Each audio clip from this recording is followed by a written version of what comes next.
What's up, good people? Mark Holmes here, and as always, I want to thank you all for watching, commenting, subscribing, and being part of the Joe Boo Sports Report. Without you guys, as well as you ladies, you know that this literally does not work. Man, I am behind because I was having a meeting here, and for all of you guys that are channel members, I've got some new stuff that we're going to be doing for you guys as we get ready to get down to Christmas and stuff. In fact, I'm going to need you guys to actually resend. Don't do it yet. Don't do nothing yet.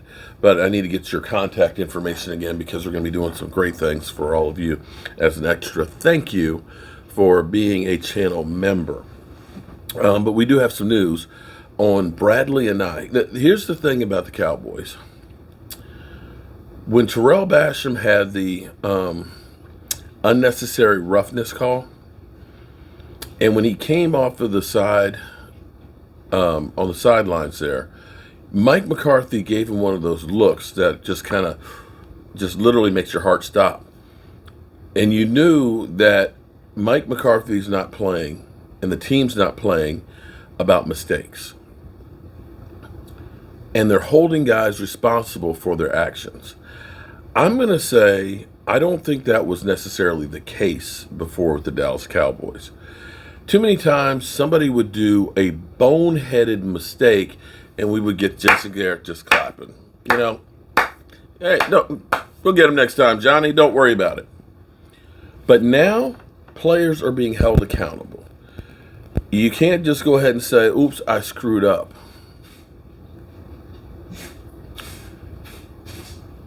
The bottom line is, if you screw up, you're going to pay for it. So Bradlee and I was released today. He had a bad special teams penalty, a bad one. And basically they said, bro, you out of here. Not going to take it. I know when Randy Gregory had his 2 penalties, Mike McCarthy went over to him and said, hey, be cool. Be cool. I don't know if you guys remember when we had Greg Hardy. Greg Hardy got a penalty. I think it was a penalty against him. A coach went over to him, and he went after our own coach. Jason Garrett went the other way. He avoided conflict. This Dallas Cowboy team, you're not making mistakes. We're not putting up with bullshit. You're out of here if you are. And so that's where you look at it and say, yeah, they're holding people accountable. Jabril Cox, our rookie linebacker who tore his ACL, was put on IR. And so right now that means we have 3 spots open on the 53-man roster. Other news, of course, the trade deadline has come and gone. And there weren't any really major trades today. The biggest trade that was made before the deadline, you'd have to say, would be Von Miller, of course, going to the Rams, giving up a 2nd and 3rd. Come to find out, Buffalo had inquired, as well as our own Dallas Cowboys, about Von Miller's services, which now explains why they ended up with the 2nd and third round pick for him. That price went up, and the Rams said, we really want that guy. We're all in for this season. And if they don't win the Super Bowl after all they've given up for Matthew Stafford and now Von Miller and things, it's going to be hard to come back because they don't have any draft picks. For me, I'm kind of happy that the Cowboys didn't go crazy giving up tons and tons of draft picks. You look at this team has mostly been picked up, is built on the back of our own draft picks, our own homegrown talent.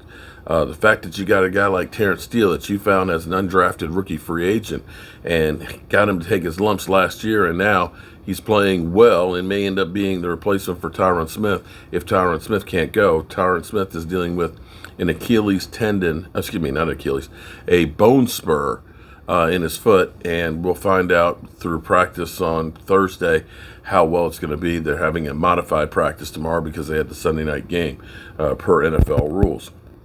And then finally, Jalen Smith.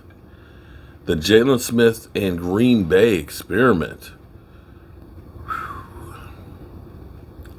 Jalen Smith was inactive this past week. Jalen Smith got released from the Packers. And I'm not sure that Jalen Smith gets signed by anybody else. I'm sad for Jalen Smith. I loved his personality. You loved his story. A lot of Cowboy fans thought that when we ended up cutting him, that was going to come back and bite us in the ass. Jalen Smith, man, he's going to come through and get revenge on us. I hear that all the time. Remember Orlando Scandrick? Yeah, that was going to happen. Jason Hatcher? Yeah, that was going to happen. But rarely does it. So he was released by the Packers and now is a free agent. Of course, some people saying, oh, we're going to re-sign Jalen Smith.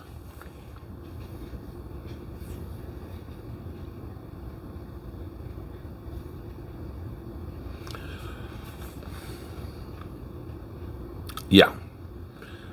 Finally, the worst news of the day. Second-year wide receiver Henry Ruggs in Vegas was booked on DUI after a car accident where it's reported that there were fatalities. Not Henry Ruggs. Henry Ruggs went to the hospital with minor injuries and is being booked on the DUI and probably vehicular manslaughter.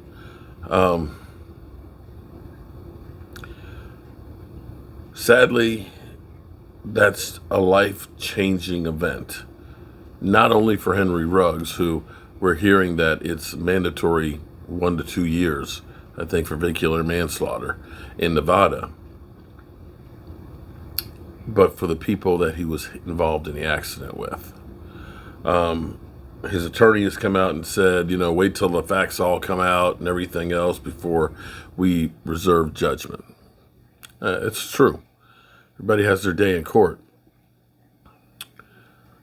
But if his blood alcohol level was drunk, it's hard to have sympathy for somebody that does something stupid.